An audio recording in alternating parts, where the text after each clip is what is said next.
The Gateway brings you the day's news each weekday from around the St. Louis region and the state capitals in Jefferson City. Our schools are accredited. We don't need this bill. And Springfield. How many more years must pass before lawmakers see time is of the essence? I'm Abby Larico. Join me each weekday for The Gateway on the STLPR app or wherever you get podcasts. From St. Louis Public Radio. This is Politically Speaking. State Senator Denny Hoskins is one of 8 Republicans seeking to succeed Secretary of State Jay Ashcroft. And the Warrensburg Republican believes that he has the right message and the right stances on issues to rise above the pack. Hoskins joins us on the latest episode of Politically Speaking to talk about his candidacy and the efforts to legalize sports betting in Missouri. Let's hit the music. This is the Politically Speaking podcast, the definitive show about Missouri politics. My promise to St. Louis was that I would do the absolute most for each and every person, starting with those who have the very least. What I wanted to do was look and see what other states are doing. We have to be willing to change those laws, that they are balanced and they affect everybody equal.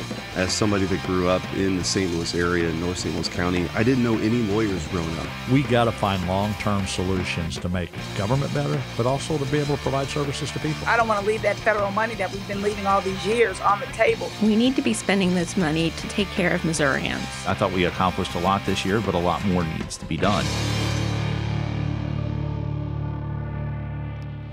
And welcome to Politically Speaking. I am your host, St. Louis Public Radio political correspondent Jason Rosenbaum. Joining me in Jefferson City, she covers all things state government and state politics for St. Louis Public Radio. Sarah Kellogg. And joining us, one of the 9,000 Republican candidates for Secretary of State and a state senator representing Johnson.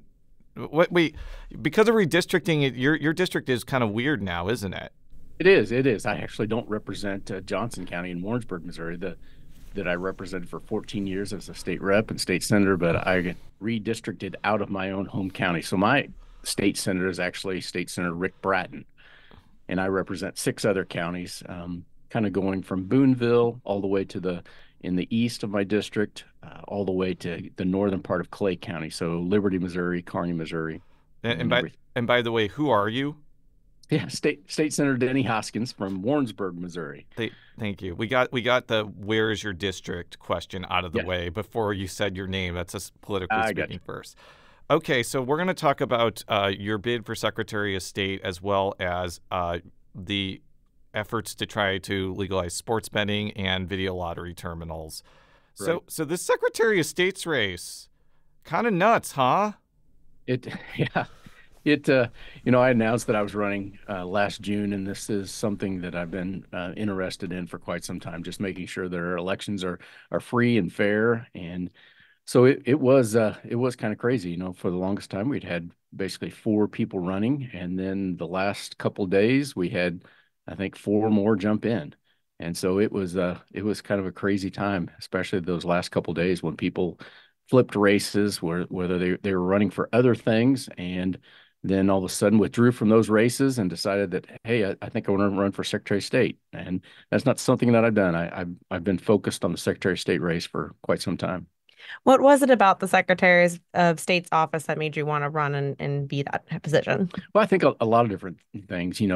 Some people don't know what the Secretary of State does. And I found that out as I've gone across Missouri and visiting with everyone. The biggest thing they do is they're in charge of elections. And so we want to make sure our elections are free and fair and, that people trust the election process. And so that was the thing that really got me interested, is making sure that we can trust the process, trust our elections, make sure that, hey, one person has one vote. Everybody, that's a legal U.S. citizen can vote. So that was very important to me. And then the second thing is they're in charge of businesses and registering businesses. A lot of people have LLCs and things like that. They go through the Secretary of State's office. The third thing is they help with prevent investment fraud on our senior citizens. And then the last thing, they're official archiver of records. So all 4 of those things are very important, but obviously in my mind, the biggest thing is being in charge of elections. If we don't have trust, we don't trust our election process, then nothing else matters. If we don't trust the election process, we don't trust how people were elected. And so that's been the biggest thing. With this larger pool of candidates, there are several who are well known or could self-fund. How do you plan on standing out in such a crowded field? Well, I've always said I can only control what I do. I can't control what anybody else does. And that was very evident when other people decided to jump in the race as the last minute. I'm definitely the conservative voice in the race. I'm the only candidate for Secretary of State that's been endorsed by Missouri Right to Life. I'm very pro-life. Missouri Right to Life came out and endorsed me very early in January. Based on my conservative voting record. I'm also a founding member of the Missouri Freedom Caucus. So I think as far as being the conservative fighter in this race, that is definitely my lane and one that I will continue to expand on. Being a certified public accountant, I've done many types of different audits. And so, if we need to have election audits, that's not something that would be new to me. I'm used to performing audits of all different kinds. So I think those are two of the big things that set me apart. And then being a veteran of Missouri Army National Guard, as well as a small business owner, I think no one else, I believe, that's in the race has been a veteran. No one else, obviously, is a certified public accountant and has done audits of that kind. And then, like I said, no one else has the conservative voting record like I do. In 2022, Missouri instituted an in-person, no-excuse absentee voting period. Yes. Do you think that was a good idea? Why or why not? I don't think that was a good idea. That's also the bill that had voter ID in it. And obviously, I thought voter ID was a key ingredient, key part of that bill. But I believe that the most secure elections are in person on election day with the voter ID and a paper ballot. And no, I don't trust the voting machines. We've seen videos of those voting machines being hacked into with a ballpoint pen. And so it's just kind of crazy. There's other countries that don't allow absentee voting. I think, like I said, the most secure elections are in person on election day with voter ID and a paper ballot. So what I want to see is us, try and go back to that.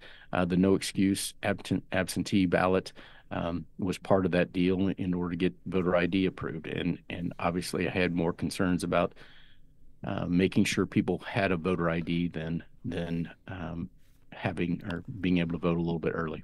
I just want to make sure I understand correctly. If you had your way, would you get rid of absentee balloting altogether? I would. I mean, obviously, there is a time and place for that. In Warrensburg, we have Whiteman Air Force Base just down the road. We do have senior citizens, obviously, that can't get to the polls, and so absentee balloting is necessary in many of those occasions. But it's a law where you have to get off. Your employer has to let you off for 4 hours in order to go vote. I think that's something that we should consider as making Election Day a federal or state holiday, and so everybody gets off for Election Day. I think it's that important. So getting rid of absentee ballots totally, no. But I think you really need to have a good excuse in order not to show up on Election Day. Well, that actually dovetails into my next question. Right now, if you don't go into a in-person, no-excuse absentee polling place, you still have to check that you are not going to be in town during the election, or you're incapacitated or something like that. But I've talked to a lot of election officials from both parties, and they just think that the system is a joke. Like, there's no way to find out if somebody is telling the truth. And it seems like there's no reason for this system to exist other than, making people think they're going to get in trouble for putting down an excuse when they're not. Isn't that system worse than, not having an excuse-based system? Yes. Well, yes and no. There's just so many, instances that are ripe for fraud if we open up absentee balloting for a month or 2 months before the actual election day. And, where are those ballots going to be stored? If they're electronic ballots, can someone hack into that? Leaves more time for people to hack into that system. We know that Russia and China are trying to hack into our election machines every day. when I voted yesterday, they asked me if I wanted paper or electronic ballot, and I picked a paper ballot. I just think paper ballots are more secure. But, if we open up election day or absentee voting for a month beforehand, where are those ballots going to be stored? Who's going to have access to those ballots? And so I just think it opens up a wide variety of concerns when we expand the actual election day. Election day was meant, in my opinion, to be one day, and that's where we decide who we're going to vote for. And so, like I said, in some instances, absentee ballots are necessary and required, especially for our military that may be stationed and out of state or out of the country, or some of our senior citizens that can't physically make it to the polls. But if elections are that important, and it's that important to someone to vote, then it's that important to make sure that you can vote on actual election day. Before we move on to the next part of the topic, I'm pretty familiar with how St. Louis County stores ballots, and there's a Republican and a Democratic official that have to swipe keys in order to open doors. And I'm pretty sure it's similar in other places where you have Republican and Democrats having equal power over overseeing elections. So I think that they would push back against the idea that absentee ballots are not stored in a safe location. What would you say to that counter punch to your punch, so to speak? Well, I would say that anything can be hacked into. I mean, nothing. Never say never is one quote that I always use. And so never say that there is never any voter fraud or ballots or someone that voted twice. So do they have a secure system or secure file cabinet that they keep those in? Yes, maybe so. But what if something happens? What if somebody breaks in and steals those ballots? What if there's a fire or a natural disaster that occurs 3 weeks before the election, and they kept absentee ballots somewhere? I mean, those people's votes aren't going to count because they're going to be destroyed. And so, and again, the longer that you draw out that election process, the more chances there are for fraud or someone to hack into that election software system. So they may have the best security possible, but we still have people that break into military bases. We still have people that are trying to hack into the Pentagon system. And obviously, many of our foreign adversaries would love to be able to hack into our election software and alter the race or just blow it up. And so, I guess if there was a software virus that came in or something happened and it became public, I don't know what we would do if that happened in a primary or general election or even a municipal election. So I just think, the longer that you leave that time frame open to vote, the more chances there are for fraud and for something bad to happen. You've called for hand counting ballots instead of using vote counting machines. Why? Well, like I said before, we've seen many of these voting machines where they've been hacked into with a ballpoint pen. I mean, I think that was down in Georgia. I just have concerns about the machines. We used to hand count ballots. They hand count ballots in other countries and seem not to have any problem with it. I've done the hand counting experience with Linda Rance out of Osage County. I mean, they last in April of 2023, Osage County hand printed and hand counted their ballots. Actually, in Johnson County, my own home county, this past August, they had a special election and they printed the ballots and hand counted those ballots. And so it can be done. I just, like I said, there are foreign adversaries trying to hack into our election machines every day. And we can't, everybody has had a computer virus on their iPad, on their computer, on their phone, on their, even cars now, they have computer glitches because many of them have, they're all computerized now. And so something goes wrong. So I just think that hand counting ballots is the very simplest, safest way to go back to. And yes, I filed a bill to go back to hand counting ballots. Would it require some more manpower in order for us to do that? Most certainly. But I think overall it would be safer than our election machines. We've had power outages where foreign countries have hacked, or hackers have hacked into the computer software system for electricity and our electric grid and things like that. So they're trying to do that to our election machines as well. And if we say they're not, we're just basically sticking our head in the sand and because it is happening.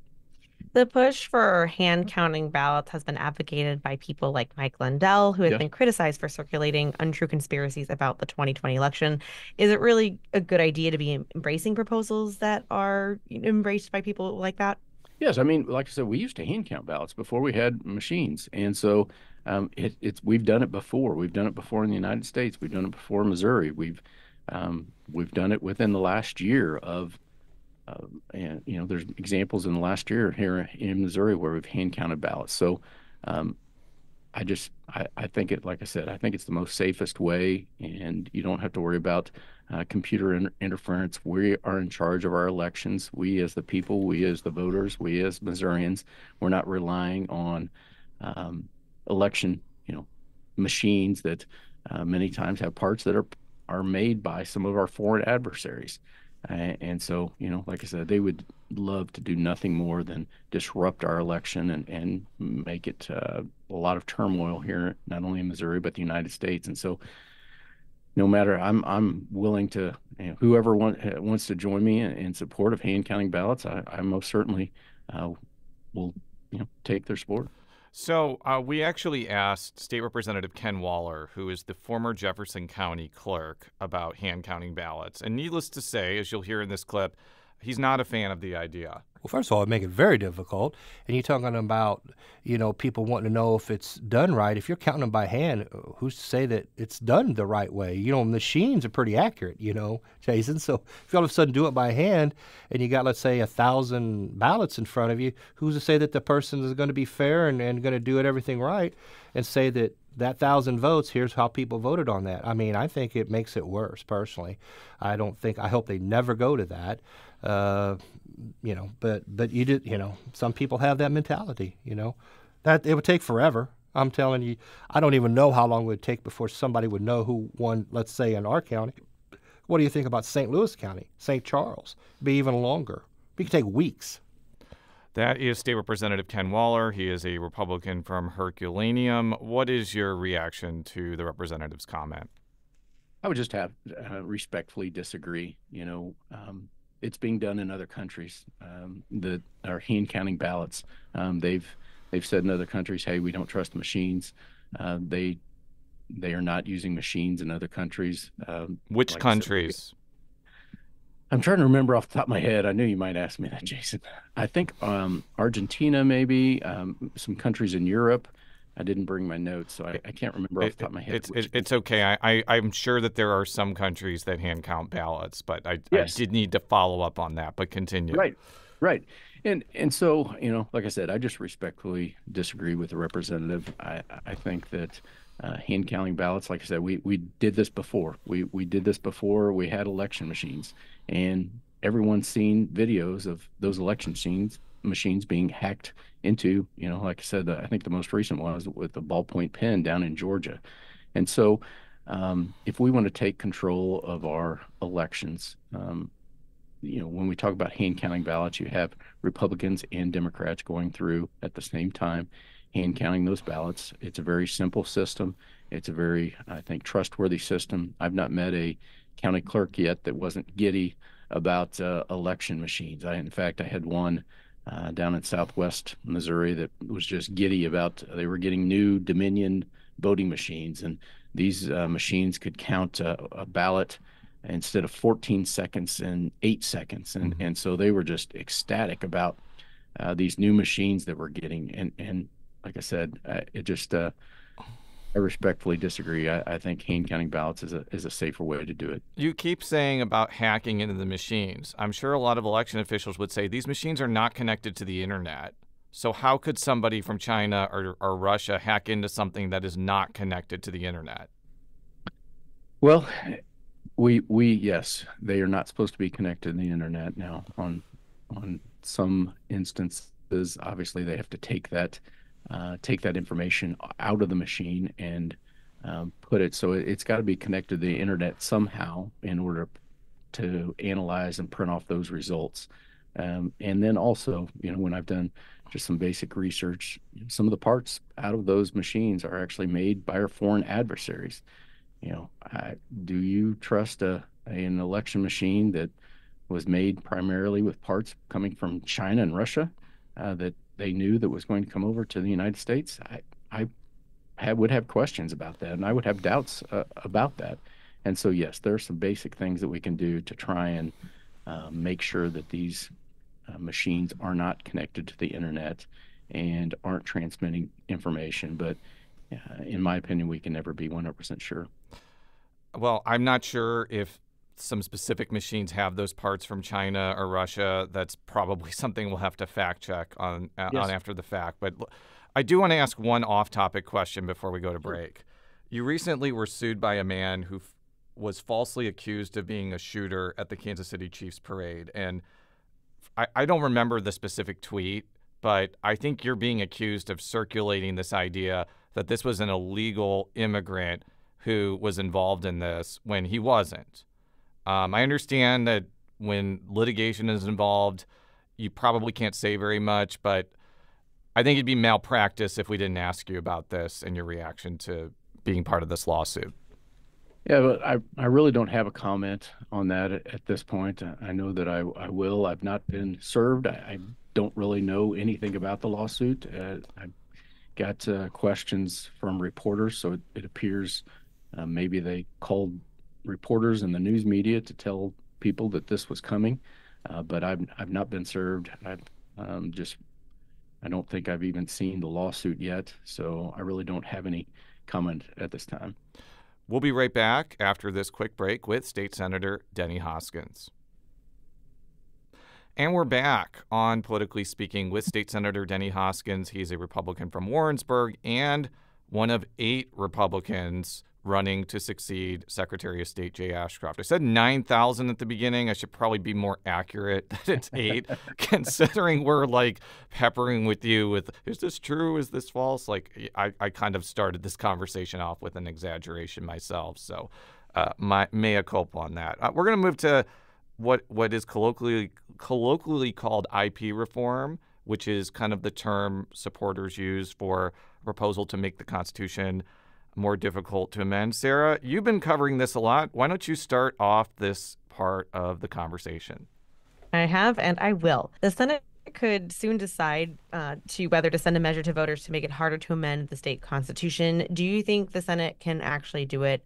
The House has changed it when it comes over. Do you think that could be something that's accomplished? Yes, I definitely do think it's something that can be accomplished. I've said that it needs to be a little bit harder to put something in the Missouri Constitution. I mean, we have bingo in the Missouri Constitution. Marijuana is in the Missouri Constitution.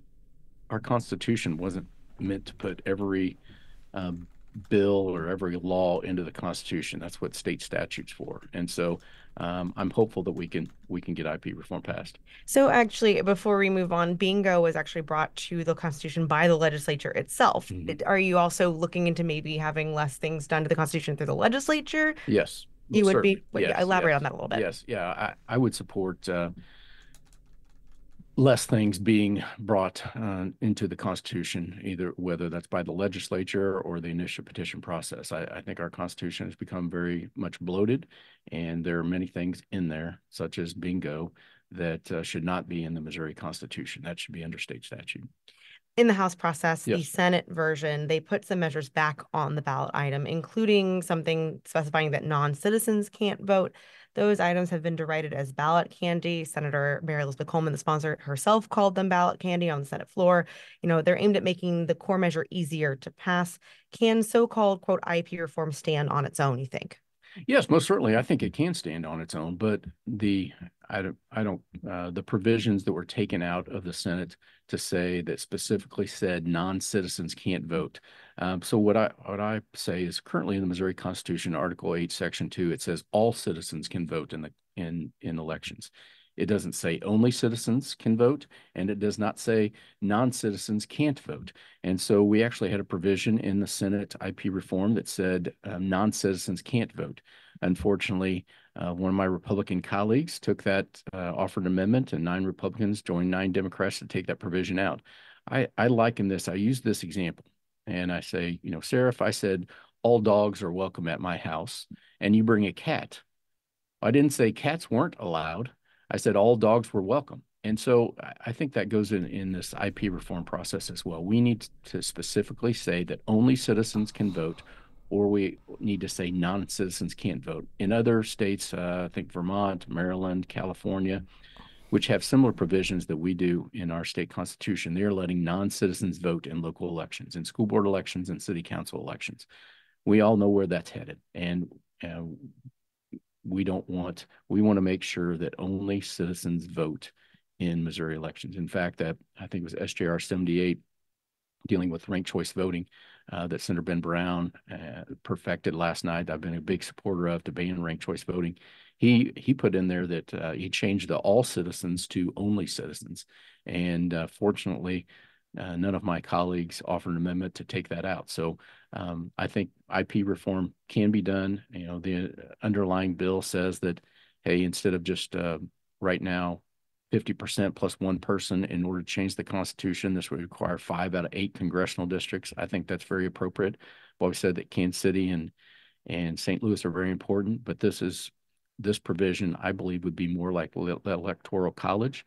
So instead of, if we did not have the Electoral College for presidential elections, you would see presidential campaign on the East Coast and the West Coast.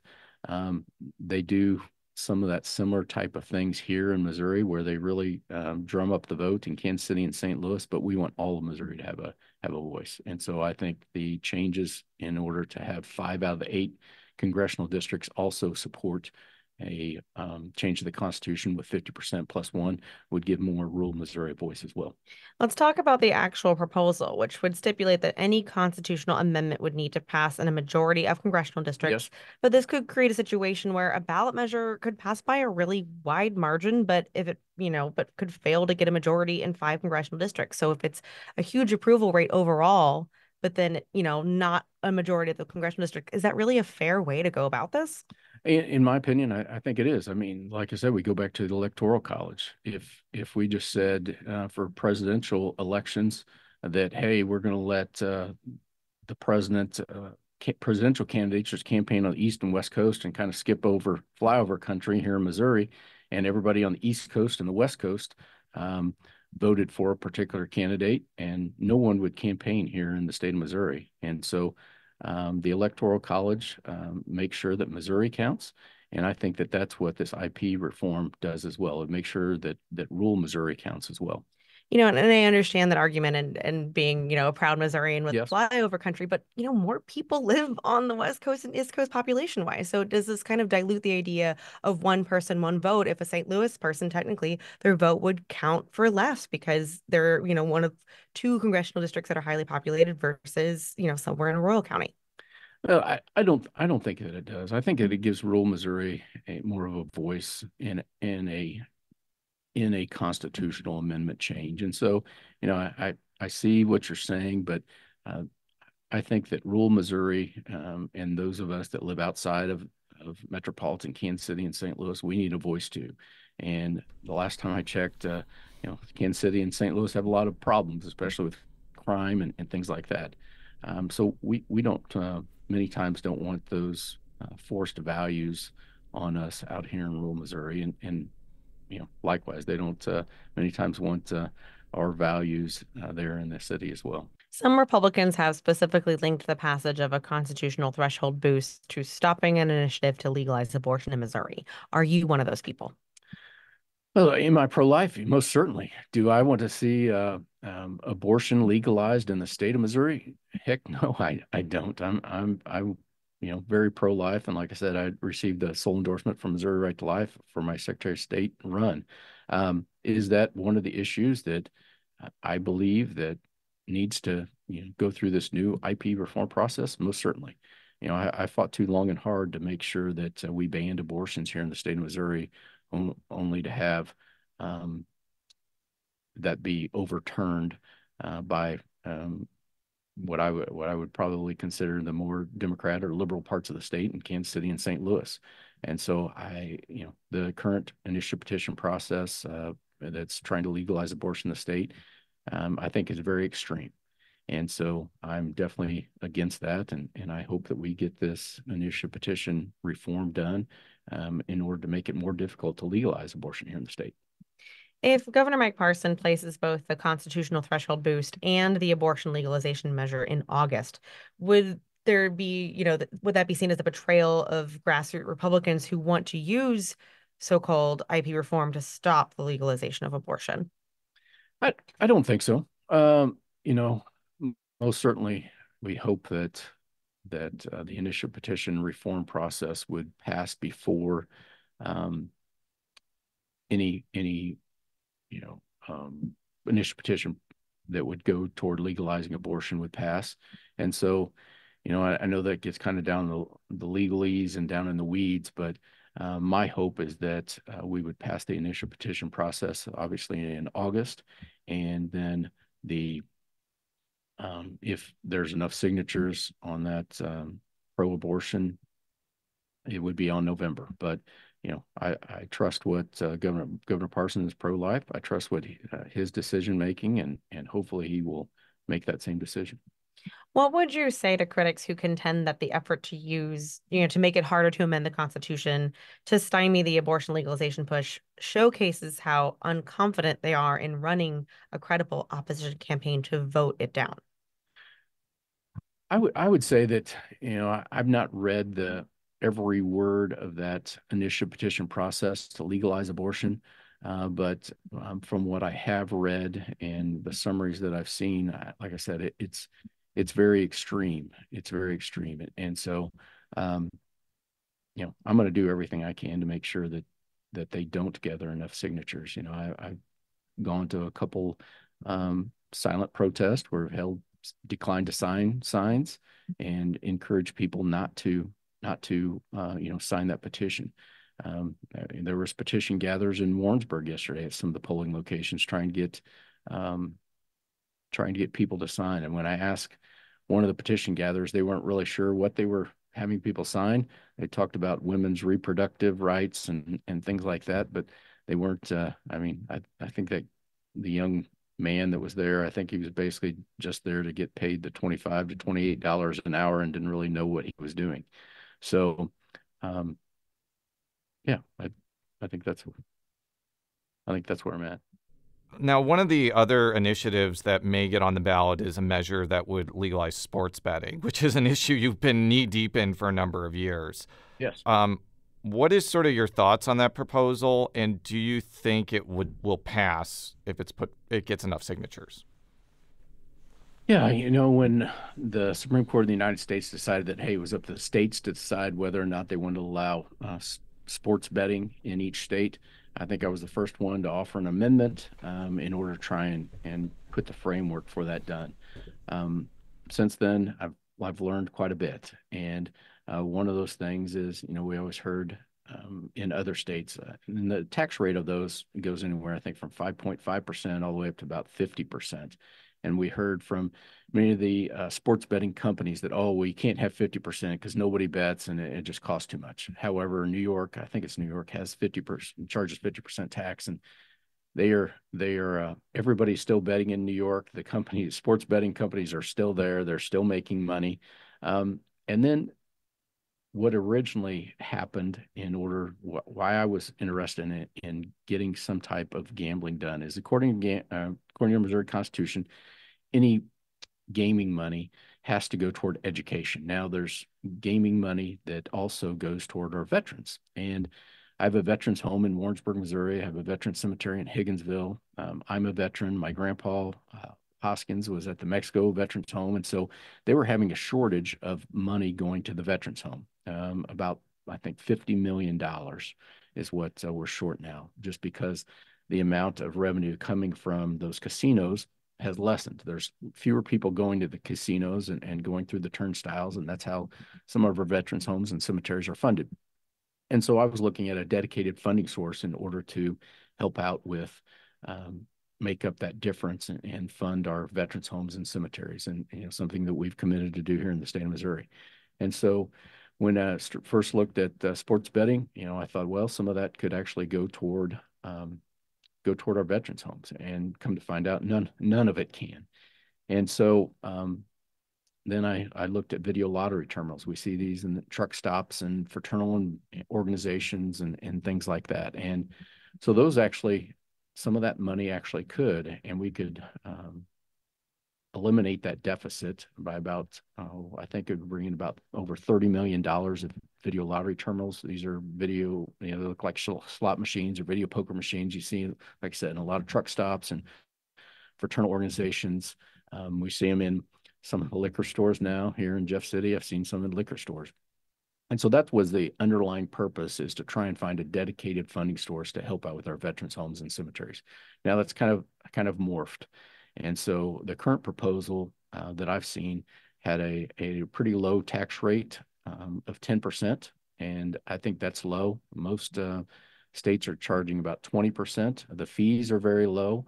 And then the other thing that I've been very passionate about is, hey, if these casinos are going to make on average net, and this isn't gross, but net income about $25 million more a piece, if sports betting were legalized, then they need to help pay for any problems that it causes, any problem gambling or compulsive gambling. And so when we've talked to those groups, they said they need at least $10 million in order to do that. So I think there's 13 casinos, and they're all going to net profit of $25 million more a piece. The proposal that the teams and casinos have put forth is only going to put $5 million into problem compulsive gambling. That's simply not enough. In other states like Illinois, I think Illinois in the last 2 years added $10 million more to their problem compulsive gambling fund. State of Michigan, when they legalized sports betting, added an additional $8 million to their problem compulsive gambling fund. So if sports betting is legalized here in the state of Missouri, there's going to be more problem compulsive gamblers, and the casinos, the sports teams, those are going to make millions of dollars or more in net profit, need to be responsible in order to help those teams. And so that's kind of how all this started. And one of the reasons that I have concerns about the proposal that the teams and casinos have put forth. It has a low tax rate. The fees are very low. They're going to make a killing in net profit, millions of dollars each for each casino and sports teams. And they're not investing very much into problem compulsive gambling. So those are some of the red flags that I see with their proposal. You've been adamant about linking sports betting legalization with video lottery terminals, though you have offered singular sports betting ones in the past. But right now with those VLTs, which you mentioned, are gaming machines usually found in gas stations or fraternal organizations. You've got a lot of heat for doing this, especially for wanting to combine them together. Do you think that this effort will be worth it if the ballot item legalizing sports betting ends up passing? You know, I can't control what the teams and the casinos do, and obviously they've decided that they're trying to get their signatures and legalize it that way.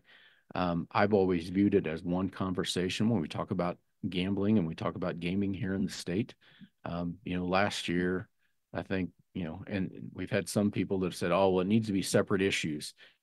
But then last year they voted to put sports betting on a tax cut and tax credit bill, I think of mine, over in the House, and then sent it back over on the last day, thinking they had me in some gotcha moment, which I don't operate that way. So I think those that have really cried out and said, oh, they need to be separate issues. They need to be separate issues. Those are the same people that voted to put sports betting on an unrelated, bill on taxation. And obviously it was a big Hammerschmidt issue. The House didn't have any problem sending it back over the Senate. I said, hey, if it's going to pass, it's not going to pass on a taxation bill. There's going to be lawsuits. It's a big Hammerschmidt violation. So I've always viewed this as one process. And again, it comes back to funding our veterans' homes and cemeteries. A standalone sports betting bill provides $0 to our veterans' homes and cemeteries. The casinos don't want the video lottery terminals. They think it's a big competition for them. Right now we have upwards probably 15,000 what we call gray games that are currently being unregulated in our taverns and truck stops and convenience stores and liquor stores and things like that. So I think they need to be regulated. I think they need to be taxed appropriately. People that are going in there for the video lottery terminals and to play those, I think that's a different market. If my wife and I were to say, hey, we're going to go with some other couples and go to the casino and go to a concert and have a nice dinner at one of the restaurants there, nobody has ever said, well, hey, instead of doing that, let's go down to the truck stop and eat some roller dogs and play the VLTs there. I think it's just a much different market. I think it's a different type of clientele that play it at both of those. Nobody's, in my opinion, is going into the truck stop or convenience store and liquor store and hanging out there for hours upon hours playing a video lottery terminal that's unregulated. When I say unregulated, if you think you're going to win three out of every 100 plays, nobody's checking that except the actual company that makes those machines. Missouri Lottery's not checking it, Missouri Gaming Commission, and so that's why I say that they need to be regulated. But if we were to regulate those and tax those appropriately, video lottery terminals, that could provide over $30 million toward our veterans' homes and cemeteries, where sports betting alone would provide $0.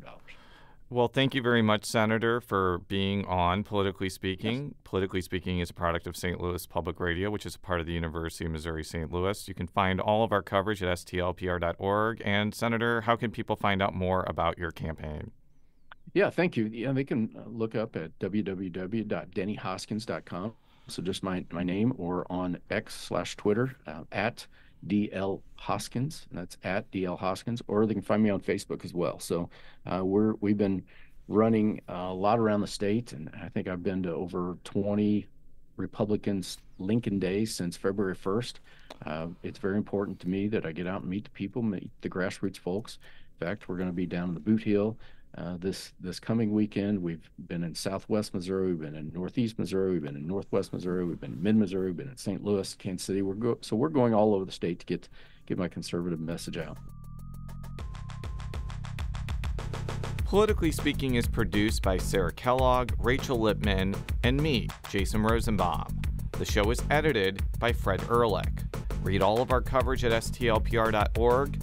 And if you haven't already, make sure to subscribe to Politically Speaking by searching the term Politically Speaking on Apple Podcasts.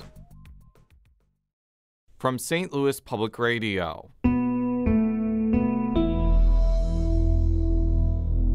This is Politically Speaking. If you have a smart speaker, you have access to the entire world of NPR and St. Louis Public Radio. All the latest news and all the captivating stories. Activate our voices with yours by telling your smart speaker to play St. Louis Public Radio.